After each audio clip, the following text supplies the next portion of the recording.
महाराष्ट्राच्या वाट्याला भोपळा आलेला आहे। खरं तर देशातल्या विशेषतः बिहार राज्याने आंध्र प्रदेशनी ज्या पद्धतीनं केंद्र सरकारच्या छातीवर बसून आपल्या राज्यासाठी ज्या पद्धतीनं वेगवेगळे विकासाचे प्रकल्प घेऊन गेलेले आहे, महाराष्ट्राचं हे सरकारमधले मुख्यमंत्री गद्दारी करून झालेले 2 उपमुख्यमंत्री या लोकांनी खरं तर पळीभर पाण्यामध्ये, ज्याला हिंदीत चुल्लू भर पाणी में डूब मरना चाहिए, अशा प्रकारची स्थिती आहे। कारण या महाराष्ट्राच्या वाट्याला देशात सगळ्यात जास्त महसूल महाराष्ट्र देशाला देत असताना या महाराष्ट्राच्या वाट्याला मला असं वाटतं पूर्णपणे भ्रमनिरास झाला, अशा प्रकारची स्थिती आहे। जे 4 इंजिन जाहीर केले, कृषी, MSME, गुंतवणूक, निर्यात वाढ, याच्यात जर बघितलं तर याच घोषणा 2014 पासून हे सरकार करत आलेलं आहे। नुसत्या घोषणा आहे, इंजिन सांगितलं पण इंजिन याला मागे डबेच नाही मजबूतीचे, हे डबे इम्बॅलन्स आहे। भारताचा चौबाजूने विकास करायला तर अशा पद्धतीनं हा विकास हे 4ही जे इंजिन करू शकत नाही, अशा प्रकारची स्थिती आहे। कृषी क्षेत्राच्या बाबतीत सरकारने ज्या घोषणा केल्या त्या भ्रमनिरास करणाऱ्या आहे। बेरोजगारांच्या रांगा कशा पद्धतीनं वाढतील अशाच पद्धतीची स्थिती आहे।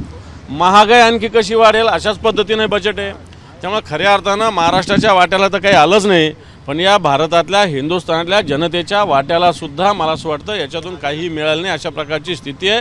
घोषणांचा पाऊस, घोषणांचा सुकाळ, एवढंच या बजेटला नाव देता येईल। सर्वसामान्य योजनांसाठी 10 लाख कोटींची तरतूद केलेलीची माहिती सुद्धा अर्थमंत्र्यांनी, मला असं वाटतं मागच्या काळाची तरतूद गेली, त्याच्यातून कोणत्या नव्या योजना झाल्या। 2 वर्षापूर्वी 70शी नावानं बजेट केलं होतं, 7 बाजूनं विकास। या 7 बाजूपैकी कोणत्या ऋषीचा विकास झाला हे या बजेटमधून देशाच्या अर्थमंत्र्यांनी स्पष्ट केलं पाहिजे।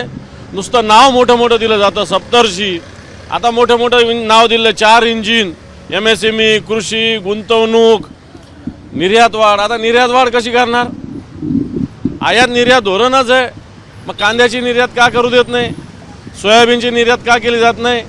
आणि म्हणून या सगळ्या नुसत्या घोषणा आहे, निर्यात वाढ म्हणायची, पण आयाताचं प्रमाण या महाराष्ट्रात वाढवायचं। मग कृषी माल असेल, कापूस असेल, सोयाबीन असेल, तेलबी असेल, याची नुसती आयात होते, निर्यात कुठे होती? आणि म्हणून या सरकारचं हे घोषणाबाज सरकार आहे।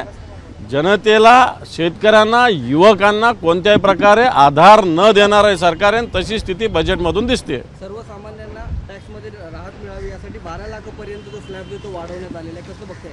कुठं वाढवलेला आहे? माझ्याकडे याचं डिटेल आहे। 12 लाखला 10% भरावं लागणार आहे टॅक्स। 12 लाख ज्याचं उत्पन्न आहे त्याला 10% टॅक्स भरावं लागणार आहे। घोषणा वेगळी आहे, प्रत्यक्षात वेगळे, माझ्याकडे डिटेल्स आहे। ज्याचं 12 लाख उत्पन्न आहे त्याला 10 लाख रुपये 10% टॅक्स आहे। सर, आपण जर बघितलं दुसरा वेगळा प्रश्न आहे, धनंजय मुंडेंची पाठराखण ज्याप्रमाणे नामदेव तापकीर करतात, या काळी सगळेजण एकत्र येऊन धनंजय मुंडेवरती आघात करत आहेत। संतांनी आशीर्वाद दिला पाहिजे, पण तो गुन्हेगारांना नाही, दोषींना नाही। संत सगळ्यांचे असतात, सगळ्या समाजाचे असतात, सगळ्या जातीचे असतात, सगळ्या धर्माचे असतात, कोणत्याही एका जातीपातीचे नसतात। संतांचा आदर या देशामध्ये, या महाराष्ट्रामध्ये सर्वसामान्य जनता करत असते। संतांची कधी जात पहिले नाही, म्हणजे खरं तर संतांचं मूळ आणि कुळ कधी बघितलं जात नाही, आणि त्या पद्धतीनं संतांनी मला असं वाटतं सगळ्यांना आशीर्वाद दिले पाहिजे। ज्या धनंजय मुंडेंच्या चेले चपाट्यांनी खून पाडला देशमुख कुटुंबियांचा, हा या शास्त्रींना मान्य आहे का? हा माझा त्यांना सवाल आहे। एखाद्या सर्वसामान्य कुटुंबातल्या एखाद्या सरपंचाचा खून पाडणं आणि हे लोक धनंजय मुंडेंच्या जवळचे असणं, मला असं वाटतं हे काय खोटं आहे का? हे सत्य आहे। मग एवढे लोक आरोपी फिरतात का 15-15 दिवस? एवढी कोट्यवधीची प्रॉपर्टी कशी जमतात? या आशीर्वाद देणं, अशा पद्धतीने धनंजय मुंडेंना नामदेव तापकीरनी आशीर्वाद देणं, गडावरनं आम्ही धनंजय मुंडेच्या पाठीशी असं सांगून पाठराखण करणं, याकडे कसं बघतात? मी व्यक्तिगत बोलत नाही, परंतु कोणत्याही गुन्हेगारांना पाठराखण संतांनी करणं हे चुकीचं आहे। संतांनी खऱ्या अर्थानं गुन्हेगारांना शिक्षा मिळाली पाहिजे ही भूमिका घेतली पाहिजे। संत हे समाजाचे मार्गदर्शक असतात, आणि जर संतच गुन्हेगाराचं पाठराखण करायला लागले तर मला असं वाटतं आपण कोणत्या दिशेने जातोय हे आपल्याला सगळ्यांनाच विचार करायला लागणारी घटना आहे। साहेब, भाजपचे आमदार रणजितसिंह मोहिते पाटील यांच्या विरोधात वातावरण भाजपमध्ये तयार झालेलं आहे, पण ते आज मातोश्रीवर आलेले पाहायला मिळाले। नेमकं कशासाठी भेट होती? नाही, त्यांच्या मुलाचं लग्न आहे, त्याच्यामुळे निमंत्रण द्यायला आले होते। ही काही राजकीय भेट नव्हती। रणजितसिंह पाटलांच्या मुलाचं लग्न आहे 8 मार्चला आणि म्हणून माननीय उद्धव साहेबांना निमंत्रण. मला वाटतं हा आपल्या संस्कृतीचा भाग आहे, याचा राजकारणाशी कोणताही संबंध नाही. थँक्यू.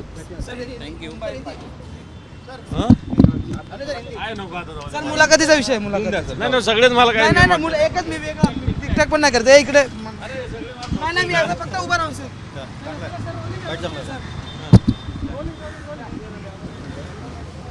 अरे सगळे येतील नाही लगे. नाही सर मी टिकटॉक नाही करत. सर काल संजय शिरसाट यांनी एबीपी माझाला मुलाखत दिली आणि त्याच्यात म्हटले की आता तोडायची नाही जोडायची वेळ आलेली आहे. आम्ही उद्धव ठाकरेंसोबत जुळवणी करण्याची तयारी करताना पाहिजे. कसं बघतं त्याच्यात? मला असं वाटतं तोडताना थोडीफार जनाची नाही तर मनाची वाटली नाही का आपल्याला. रोज खालच्या स्तरावर टीका करताना आपल्याला काय वाटतं? ज्या पक्षप्रमुखांनी आपल्याला तिकीट दिलं, ज्यांनी निवडून आणण्यासाठी आपल्यासाठी सभा घेतल्या, ज्यांनी सगळ्या प्रकारची मदत केली, त्यांच्या टीका टिप्पणी करताना आपल्याला काही वाटलं पाहिजे मनाला. ठीक आहे तुम्हाला सत्ता पाहिजे होती, सगळं पाहिजे होतं म्हणून तुम्ही फुटले, पण टीका कोणत्या स्तरावरची करायची?